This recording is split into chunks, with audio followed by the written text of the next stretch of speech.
అందరికీ నమస్కారం అండి. మొక్కలు బాగా పెరగాలంటే వాటికి గాలి, నీరు, ఎండ అన్నీ అవసరమే.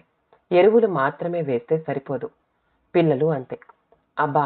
ప్లీజ్ అన్నయ్య ఛానల్ మార్చకన్నయ్య. ప్లీజ్ ప్లీజ్ నా ఫేవరెట్ హీరో 'రవితేజ' సినిమా 'ఇడియట్' వస్తోంది.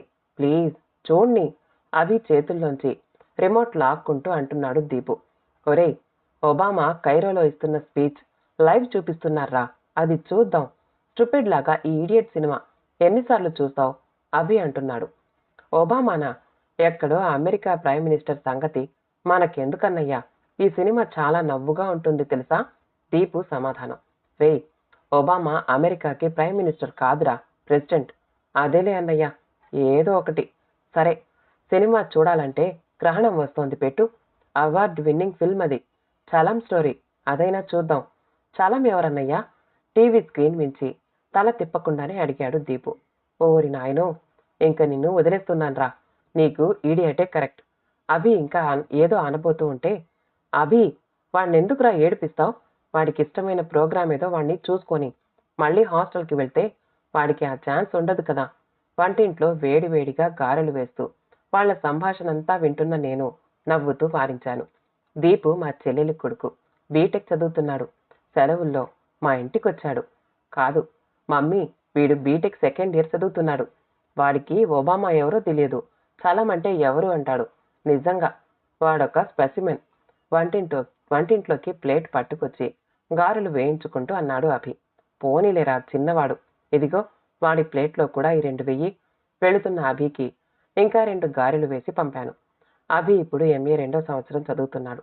6 అడుగుల పొడుగుతో, పొడుగుకు తగ్గ లావుతో, చురుకైన కళ్ళు, చెదరని చిరునవ్వుతో ఉండే అభిని చూస్తే 4 ఏళ్ల క్రితం ఉన్న అభి వీడేనా అన్న సందేహం కలగక మానదు. మా జీవితాల్ని, ఆలోచనల్ని అమాంతం మార్చేసిన సంఘటన. ఇప్పటికీ తలుచుకుంటే ఒళ్ళు జలదరిస్తుంది. అప్రయత్నంగా నా మనసు 4 ఏళ్ల వెనక్కి మళ్ళింది. టైం రాత్రి 10 అవుతోంది. అప్పుడే భోజనాలు ముగించి నేను వంటింట్లో సర్దుకుంటున్నా. రాఘవ టీవీ ముందు కూర్చుని ఉన్నాడు. ఇంతలో ఫోన్ మోగింది. ఎవరో ఏవో కానీ రాఘవ పెట్టిన కేకకి ఒక్క ఉదుటున హాల్లోకొచ్చి పడ్డాను. శైలజ, అభి సీరియస్గా ఉన్నట్ట. కామినేనిలో జాయిన్ చేశారట. మనం వెళ్ళాలి. చేతిలో రిసీవర్ పట్టుకునే వణుకుతున్న గొంతుతో అన్నాడు రాఘవ. అభి సీరియస్సా? అసలు ఫోన్ ఎవరు చేశారు? రిసీవర్ తీసుకుని హలో హలో అన్నాను. అవతల పెట్టేశారు. వాళ్ళ కాలేజ్ కరెస్పాండెంట్. అభి ఏవో మాత్రలు మింగేశాడట. రాఘవ చెప్తూ ఉంటే నా కాళ్ల కింద భూమి కంపించిపోయింది. అప్పటికప్పుడు కారు మాట్లాడుకుని బయలుదేరారు. మా ఏకైక సంతానం అభి. హైదరాబాదులో ఒక ప్రముఖ రెసిడెన్షియల్ కళాశాలలో ఇంటర్ చదువుతున్నాడు. మేమున్నది వరంగల్లో. దారంతా ఇద్దరం ప్రాణాలు ఉగ్గబట్టుకుని కూర్చున్నాం. మనసులో సుళ్ళు తిరుగుతున్న ఆలోచనలు, భయాలు. వాటిని వ్యతిరేకిస్తే అవే ఎక్కడ నిజమైపోతాయో అని భయం. మేము హాస్పిటల్ చేరుకునేసరికి అప్పటికే విషయం తెలుసుకుని హాస్పిటల్ని చుట్టుముట్టేసిన మీడియా వాళ్ళు, రిపోర్టర్స్, ఫోటోగ్రాఫర్లు, వాళ్ల మైకులు, కెమెరాలు తప్పించుకుని అతి కష్టం మీద లోపలికెళ్ళాం. లోపల ఇంటెన్సివ్ కేర్ యూనిట్లో బెడ్ పైన ముక్కుకి, చేతులకి రకరకాల ట్యూబ్లతో చావుతో ఒంటరి పోరాటం చేస్తున్న అభి. కడుపు లోపలి నుండి తెరలు తెరలుగా తన్నుకొస్తున్న దుఃఖం. దాన్ని మించిన అపరాధ భావం. మమ్మీ, నాకు ఐఐటి టెస్ట్లో 22 మార్కులే వచ్చాయి. డాడీ ఏమంటారు? మమ్మీ, నిన్న జ్వరం వచ్చింది. అయినా కూడా మా వార్డెన్ ఏం చేశాడు తెలుసా? 5:30కే లేపి ఒక మాత్ర ఇచ్చి 6ంటికి క్లాస్కి పంపించాడు. ఊరికే చిన్న చిన్న దగ్గులకి, జ్వరాలకి పరిగెడుతుంటే వాడికి ఇంటి వైపే గాలి మళ్ళుతుంది. హాస్టల్ వాళ్లే అవన్నీ చూసుకుంటారు అంటున్న రాఘవ. మమ్మీ, నన్ను 3rd బ్యాచ్లో వేసేశారు. ప్రశాంత్ వాళ్ళు 2nd బ్యాచ్లోనే ఉన్నారు మమ్మీ. డాడీతో చెప్పకు ప్లీజ్. మమ్మీ, ఇలాగే కంటిన్యూ అయితే క్యాంపస్ కూడా మార్చేస్తారట. డాడీ ఏమంటారు? నేను ఎంత చదువుదామనుకున్నా ఎందుకో నా వల్ల కావట్లేదు మమ్మీ.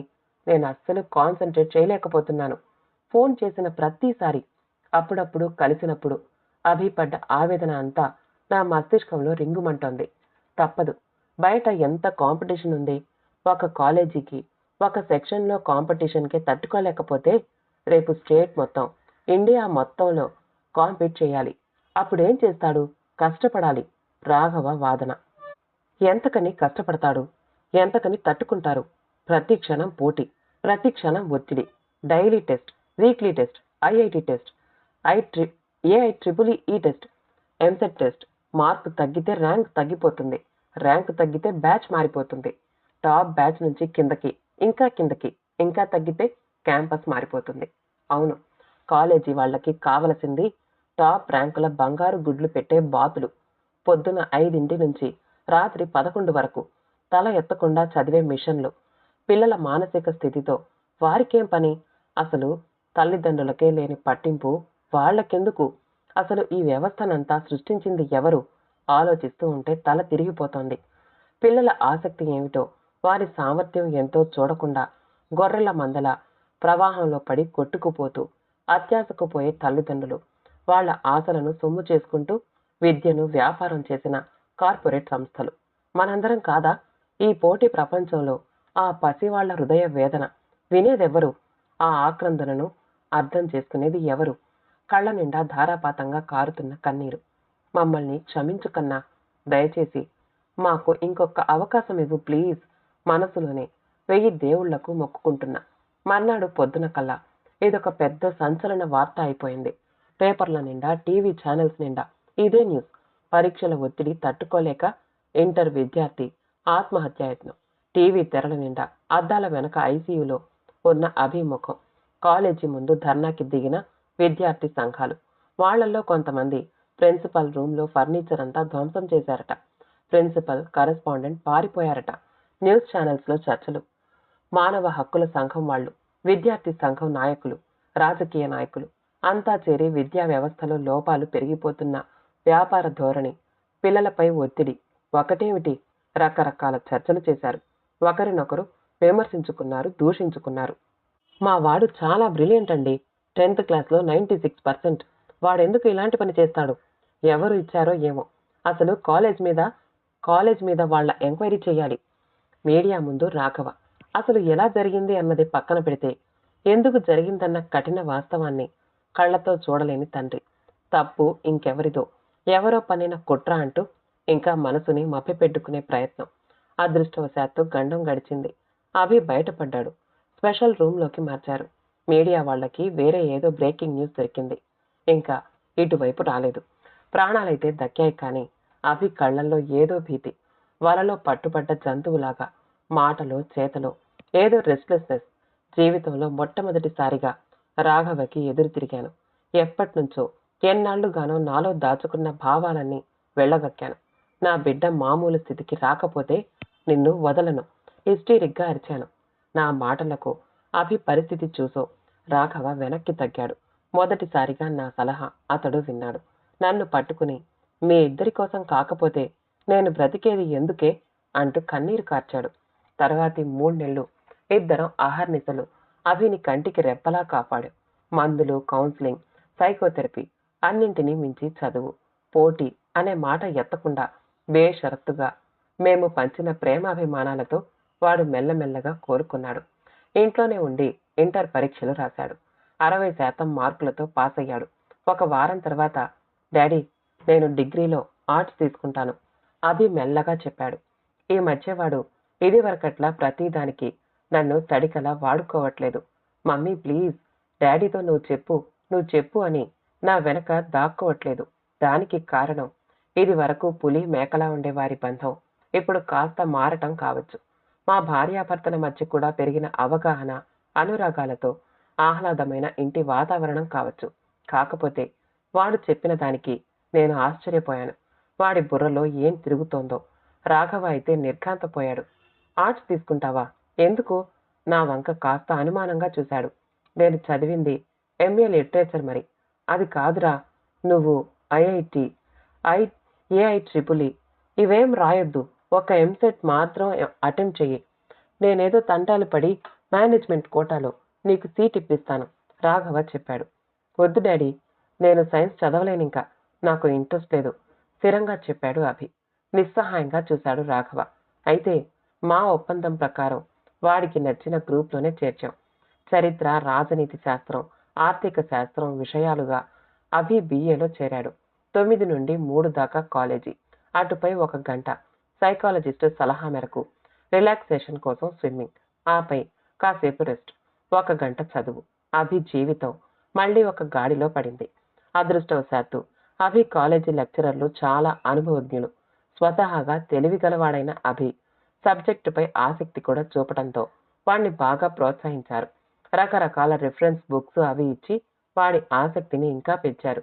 ముఖ్యంగా హిస్టరీ లెక్చరర్ చైతన్య ప్రసాద్ అభికి మంచి మార్గదర్శకుడయ్యాడు. కళ్ళజోడు, గడ్డం, విజ్ఞానం నింపుకున్న కళ్ళు, చిన్నపిల్లలతో పిల్లాడిలా కలిసిపోయి చరిత్ర లాంటి డ్రై సబ్జెక్ట్ నేటి పరిస్థితులకి జోడించి చక్కటి ఉపమానాలతో ఆసక్తికరంగా మలిచే ఆయనకు అభి బాగా దగ్గరయ్యాడు. ఆయన ఇచ్చిన అసైన్మెంట్స్ పూర్తి చేసేందుకై గంటలు గంటలు లైబ్రరీలో గడిపేవాడు. ఒకరోజు లైబ్రరీ నుంచి షేక్స్పియర్ కామెడీస్ తెచ్చి చదువుతున్నాడు. ఈ ఇంట్రెస్ట్ ఎప్పటి నుంచిరా? ఆశ్చర్యంగా అడిగాను. సార్ చెప్పారు మమ్మీ. సబ్జెక్టు పుస్తకాలే కాదు, అన్ని రకాలు చదవాలి, ముఖ్యంగా క్లాసిక్స్ అన్నారు. అసలు సార్ సబ్జెక్టు హిస్టరీ, కానీ ఆయన షేక్స్పియర్ నుంచి విక్రమ్ సేథ్ దాకా అందరినీ కోట్ చేస్తారు తెలుసా? అభి చెప్పాడు. అలాగా? అయితే దానికి లైబ్రరీ దాకా ఎందుకు? మన ఇంట్లోనే ఉన్నాయి, ఉత్సాహంగా చెప్పాను. దాచేసిన నా పుస్తకాల కలెక్షన్ అంతా అభికి చూపించాను. షేక్స్పియర్ మొదలుకుని సిడ్నీ షెల్డన్ దాకా, చలం శ్రీశ్రీ నుంచి ఎండమూరి దాకా, ఇంకా నాన్ ఫిక్షన్ వగైరా అన్నీ. వావ్, మన ఇంట్లో ఇన్ని పుస్తకాలున్నాయా? వాడి కళ్ళల్లో ఆశ్చర్యం. నాకు మళ్ళీ నా కాలేజీ రోజులు గుర్తొచ్చాయి. నిజంగా సాహితీ ప్రపంచంలో పరిచయం ఒక అద్భుతమైన అనుభవం. దాన్ని అభితో పంచుకోవటం నాలో ఒక కొత్త ఉత్సాహాన్ని నింపింది. రోజు రాత్రి డైనింగ్ టేబుల్ దగ్గర మా మధ్య ఎన్నో చర్చలు జరిగేవి. అసలు చాసో ఇంత అద్భుతంగా ఎలా రాస్తాడు మమ్మీ అని ఓ రోజు. మమ్మీ, చూస్తే ఇరానియన్ ఫిల్మ్ చూడాలి, సార్ ఇవాళ ఫిల్మ్ క్లబ్కి తీసుకెళ్లారు. మరో రోజు అసలు మన కంప్యూటర్లు, సెల్ ఫోన్స్, కార్లు ఇవన్నీ వేస్ట్ మమ్మీ, ఇదా అభివృద్ధి అంటే? అక్కడ చేయటానికి పని లేక, తినటానికి తిండి లేక ఎంత కష్టపడుతున్నారు తెలుసా? కాలేజీలోని ఎన్ఎస్ఎస్ బృందంతో కలిసి కుగ్రామాలకు వెళ్ళొచ్చిన అభి ఆవేశం. మొదట్లో మా చర్చల్లో అంతగా ఆసక్తి చూపని రాఘవ కూడా ఇప్పుడు ఉత్సాహంగా పాలు పంచుకుంటున్నాడు. ఈ పుట్టినరోజుకి నేను ఓల్డ్ ఏజ్ హోమ్కి విరాళం ఇవ్వాలి అనుకుంటున్నాను శైలు, రాఘవ చెప్తూ ఉంటే నాకు ఆనందం వేసింది. రిలాక్సేషన్ కోసం మొదలుపెట్టిన స్విమ్మింగ్లో అభి మంచి ప్రతిభ కనబరిచాడు. వాళ్ల కోచ్ వాణ్ణి జిల్లా స్థాయి పోటీలకి సెలెక్ట్ చేశాడు. అక్కడ ఫస్ట్ వచ్చాడు. తర్వాత జాతీయ స్థాయికి కూడా ఎంపికయ్యాడు. మనవాడు స్విమ్మింగ్ ఛాంపియన్ అవుతాడేమో. రాఘవ కళ్ళల్లో మెరుపు. నేను నవ్వాను. మొత్తానికి సమయం గడిచే కొద్దీ అభికి విజ్ఞాన దాహం పెరిగింది. వాడి ఆలోచన పరిధి పెరిగింది. వాడి మాటల్లో లోతు, వాడి వాదనల్లో పరిపక్వత. వాడితో సమానంగా చర్చించేందుకు నేను, రాఘవ న్యూస్ పేపర్లు చదివి, ఇంటర్నెట్ బ్రౌజ్ చేసి మా జ్ఞానం పెంచుకుంటున్నాం. ఇదిగో నిన్న అభి చెప్పాడే ఆ న్యూస్ మీద అనాలిసిస్ అంటూ రాఘవ నాకు పేపర్ చూపించేవాడు. అభి వాళ్ళ లెక్చరర్ చెప్పారట, న్యూయార్క్లోని పెద్ద యూనివర్సిటీ దానికోసం స్కాలర్షిప్కి ట్రై చేయమన్నారట. ప్రస్తుతం అభి లక్ష్యం అదే. ఏంటి మమ్మీ, మాకు మాత్రం పెట్టి నువ్వు తినలేదు? నీకు నేను గారెలు వేసి పెడతా ఆగు. నన్ను కుదిపి చెప్తున్న అభి మాటలకి ఆలోచనల్లో నుంచి బయటపడ్డాను. చెమర్చిన కళ్ళతో వాణ్ణి దగ్గరికి తీసుకున్నాను. అభి రేపు స్విమ్మింగ్ ఛాంపియన్ కాకపోవచ్చు, డాక్టర్, ఇంజనీరు అస్సలు అవ్వడు, కానీ దేశ సామాజిక ఆర్థిక విషయాలపై అవగాహన కలిగి, మంచి సాహిత్యాభిలాష కలిగి, ఇతరుల సమస్యలకి స్పందించే గుణం గల, బాధ్యత గల పౌరుడిగా ఎదుగుతున్నాడు. అది చాలదా మనిషికి? కథ సమాప్తమండి. కథ నచ్చితే లైక్ చేయండి, షేర్ చేయండి, మా ఛానల్ని సబ్స్క్రైబ్ చేసుకోండి. మళ్ళీ కలుద్దాం ఇంకో మంచి కథతో.